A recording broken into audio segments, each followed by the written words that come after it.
Hello dear teachers, welcome to the new academic session 2024-25।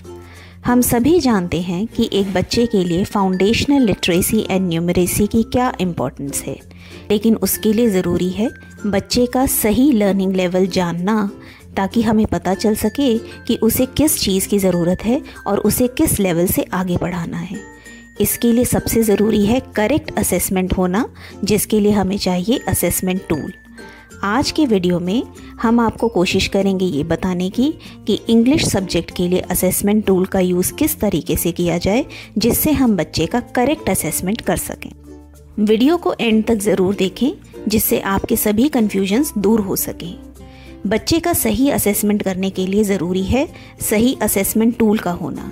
इसीलिए सभी teachers एड्यूलाइफ portal से ही updated assessment tool को download करें और उसी का यूज़ करें बच्चे का असेसमेंट करने के लिए। इंग्लिश का असेसमेंट टूल कुछ इस तरीके से नज़र आएगा आपको। चलिए बच्चे का असेसमेंट करना शुरू करते हैं।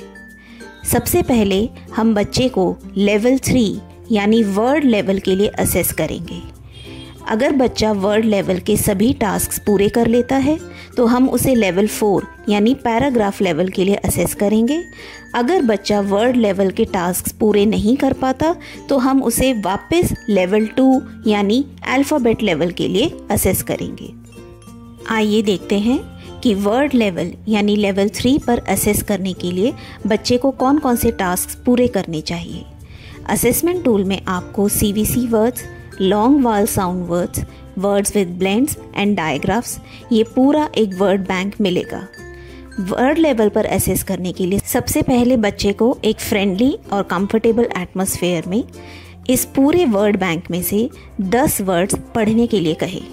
ये 10 वर्ड्स आपको मिला जुला कर देने हैं, यानी कि CVC वर्ड्स में से भी पूछना है, ब्लेंड्स में से भी, डायग्राफ्स में से भी और लॉन्ग वाल साउंड्स में से भी।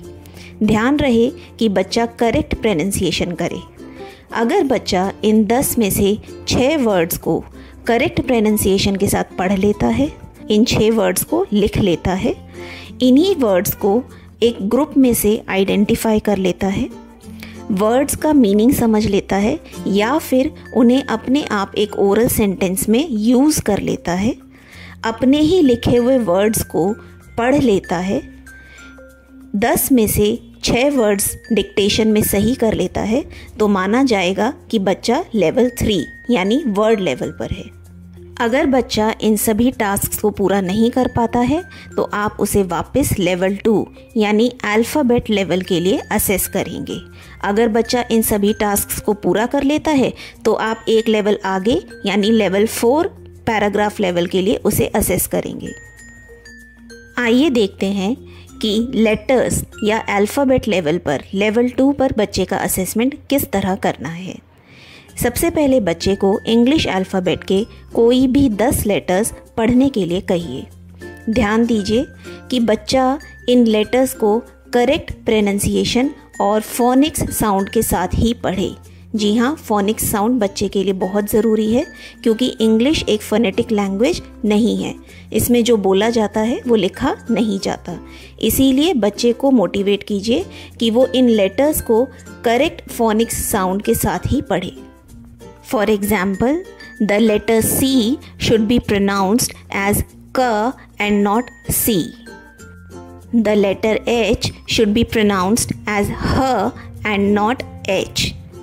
अगर बच्चा 10 में से 6 लेटर्स को करेक्ट प्रोनाउंसिएशन के साथ पढ़ लेता है, इन लेटर्स को एक ग्रुप में से आइडेंटिफाई कर लेता है, इन लेटर्स को प्रॉपरली लिख सकता है, एक वर्ड में से किसी भी दिए गए लेटर को पहचान कर लिख सकता है, अपने द्वारा लिखे गए लेटर्स को पढ़ सकता है और डिक्टेशन में 10 में से 6 लेटर्स को करेक्टली लिख सकता है, तो माना जाएगा कि बच्चा लेटर्स लेवल यानी लेवल 2 पर है। अगर बच्चा ये सभी टास्क नहीं कर पाता तो माना जाएगा कि बच्चा बिगिनर लेवल यानी लेवल 1 पर है। लेवल 2 पर बच्चे का असेसमेंट करते समय टीचर्स कुछ बातों का ध्यान रखें।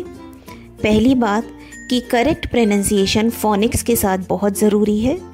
दूसरी बात, जब भी आप बच्चे से फोनिक्स साउंड पूछें, हमेशा लेटर्स को लोअर केस में ही लिखें। फोनिक्स हमेशा लोअर केस में ही लिखे जाते हैं। बच्चे को लोअर केस और अपर केस दोनों ही लेटर्स को रीड एंड राइट करने के लिए एंकरेज करें। आइए देखते हैं कि लेवल 4 यानी पैराग्राफ लेवल पर बच्चे का असेसमेंट किस तरह किया जाएगा। आपके लिए असेसमेंट टूल में शॉर्ट सेंटेंसेस, शॉर्ट पैराग्राफ्स दिए गए हैं। इन्हीं का यूज़ करके आप बच्चे का असेसमेंट कर सकते हैं। बच्चे को एक कंफर्टेबल एनवायरनमेंट में रैंडमली सिंपल सेंटेंसेस या शॉर्ट पैराग्राफ्स पढ़ने के लिए कहें। अगर बच्चा दिए गए पैसेज या सेंटेंसेस को 30 वर्ड्स पर मिनट की स्पीड से करेक्ट प्रोनाउंसिएशन के साथ फ्लुएंटली पढ़ सकता है, टीचर द्वारा बोले गए सेंटेंसेस को लिख सकता है, अपने ही द्वारा लिखे गए सेंटेंसेस को पढ़ सकता है, पैराग्राफ पढ़ने के बाद अपनी भाषा में पैराग्राफ का मीनिंग समझा सकता है, एक पिक्चर को देखने के बाद उसके बारे में कुछ सेंटेंसेस बोल सकता है और लिख सकता है, और टीचर द्वारा पैराग्राफ की डिक्टेशन में 5 में से 3 सेंटेंसेस को करेक्टली लिख सकता है, तो ये माना जाएगा कि बच्चा लेवल 4 पर है, यानी पैराग्राफ लेवल पर है। आइए देखते हैं कि बच्चे ने अगर पैराग्राफ लेवल अचीव कर लिया है तो उसे नेक्स्ट लेवल यानी स्टोरी लेवल 5 के लिए किस तरह असेस किया जाएगा। अगेन एक कंफर्टेबल एनवायरनमेंट में बच्चे को स्टोरी रीड करने का मौका दें। अगर बच्चा 30 वर्ड्स पर मिनट की स्पीड से करेक्ट प्रोनाउंसिएशन के साथ फ्लुएंटली स्टोरी को पढ़ सकता है, टीचर द्वारा दिए गए सिंपल वर्ड्स के साथ एक छोटी सी स्टोरी बनाकर उसे लिख सकता है, अपने द्वारा लिखे गए पैराग्राफ्स, सेंटेंसेस और स्टोरीज को अच्छी तरह रीड कर सकता है, एक स्टोरी पढ़ने के बाद उसे अपनी भाषा में नैरेट यानी बता सकता है और उसका मीनिंग समझ सकता है, समझा सकता है, किसी भी सीन या पिक्चर को देखने के बाद उसके बारे में 5 सेंटेंसेस या एक स्टोरी या एक पोम बोल सकता है और लिख भी सकता है। आखिर में स्टोरी में दी गई डिक्टेशन में 5 में से 3 सेंटेंसेस को करेक्टली लिख सकता है, तो ये माना जाएगा कि बच्चा स्टोरी लेवल यानी लेवल 5 पर है। तो इस तरह असेसमेंट टूल का यूज़ करके आप बच्चे का सही असेसमेंट कर पाएंगे। ये असेसमेंट टूल सिर्फ एक एग्जाम्पल है। बच्चा आपके पास है, आपकी क्लास में है। इस असेसमेंट टूल का यूज़ करते समय आप अपनी एकेडमिक अंडरस्टैंडिंग का यूज़ ज़रूर करें, जिससे बच्चे का सही असेसमेंट हो पाए। आइए देखते हैं कुछ सिचुएशंस जो असेसमेंट के समय हमारे सामने आती हैं। कई बार ऐसा होता है कि बच्चों को A से लेकर Z तक पूरी अल्फ़ाबेट तो आती है, लेकिन उन्हें फोनिक्स नहीं आते। जब हम उनका असेसमेंट करते हैं तो वो हमें सही वर्ड भी पढ़ के बता देते हैं, लेकिन जब उनसे फोनिक्स पूछते हैं तो उन्हें फोनिक्स नहीं मालूम होते। ऐसे में बच्चे का लर्निंग लेवल क्या डिसाइड करेंगे? एज अ टीचर, अगर आपको लगता है कि बच्चा सभी लेटर्स को करेक्टली पहचानता है, रैंडमली भी पहचानता है, सिर्फ फोनिक्स में कहीं अटक रहा है, तो आप उसे लेवल 2 पर रख सकते हैं। शायद थोड़ी सी मेहनत से वो लेवल 2 अचीव कर ले। दूसरी सिचुएशन देखते हैं जहां हमारे बच्चे CVC वर्ड्स पढ़ सकते हैं, लेकिन ब्लेंड्स और डायग्राफ्स नहीं पढ़ पाते। ऐसे में हम उन्हें कौन से लेवल पर रखेंगे, लेवल 2 या लेवल 3 पर? जैसा कि वीडियो में आपको पहले बताया गया, ये असेसमेंट टूल सिर्फ एक एग्जाम्पल है। बच्चा आपके पास है, जितना आप उसे समझ सकते हैं उस हिसाब से उसका लेवल डिसाइड कीजिए। अगर बच्चा CVC वर्ड्स पढ़ रहा है, ब्लेंड्स और डायग्राफ्स में अटक रहा है या उन्हें नहीं पढ़ पाता है और आपको लगता है कि थोड़ी सी मेहनत से वो लेवल 3 में आ सकता है, तो उसे ज़रूर लेवल 3 पर रखिए, वरना लेवल 2 पर ही ले आइए। सबसे कॉमन सिचुएशन जो हमारे सामने इंग्लिश का असेसमेंट करते हुए आती है वो ये है कि बच्चे अपर केस लेटर्स यानी कैपिटल लेटर्स तो पहचानते हैं, लेकिन लोअर केस स्मॉल लेटर्स पहचानने में अटक जाते हैं।